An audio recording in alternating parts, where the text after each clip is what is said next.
Magandang araw mga Kai Soto fans! Welcome sa inyong paboritong basketball channel kung saan hatid namin ang pinakabagong balita at updates tungkol sa ating pinakamamahal ng Gilas Pilipinas. Excited na ba kayo para sa laban ngayong gabi kontra New Zealand? Well kung oo, siguradong magugustuhan nyo ang video na to. Kakakuha lang natin ng exclusive footage mula sa huling practice at shoot around ng Gilas Pilipinas bago ang big game.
Game na game ang ating mga players at ramdam na ramdam ang kanilang determinasyon.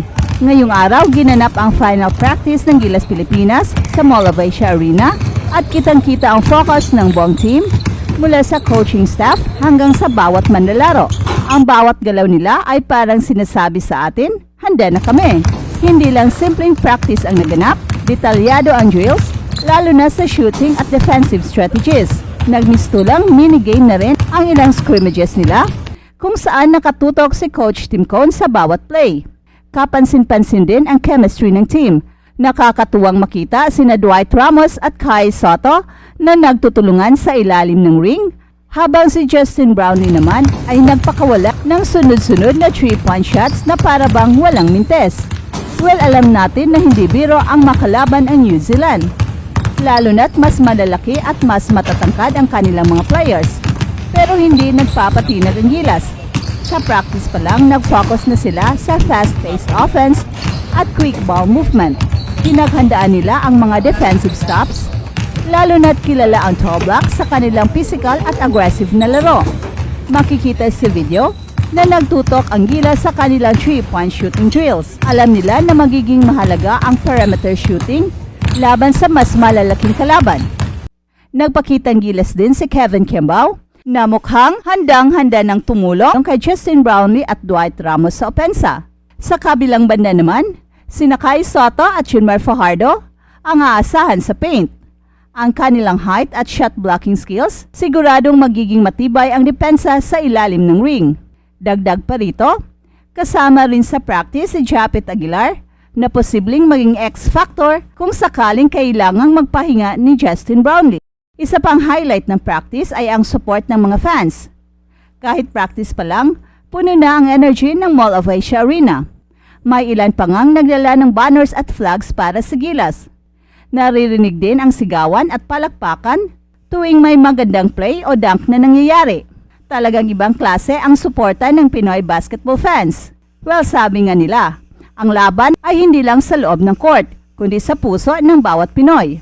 Kaya naman sa dami ng sumusuporta sa gilas, siguradong magiging inspirasyon nila ito para ibigay ang kanilang lahat mamaya sa laro.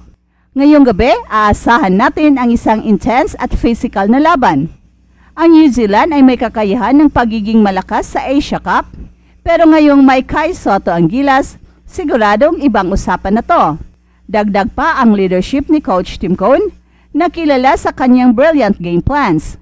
Para sa opensa, malaking papel ang gagampanan ni Dwight Ramos at Justin Brownlee. Kailangan nilang magpakita ng composure at consistency para makuha ang upper hand. Sa depensa naman, aasahan natin si Kai Sotto para pigilan ang mga big men ng New Zealand. Mga Kai Sotto fans, handa na ba kayo? Well, siguraduhin suportahan ang ating Gilas Pilipinas ngayong gabi sa kanilang laban kontra New Zealand sa Mall of Asia Arena. Huwag niyong kalimutan mag-like at mag-subscribe para sa iba pang exclusive content tungkol sa ating pambansang koponan.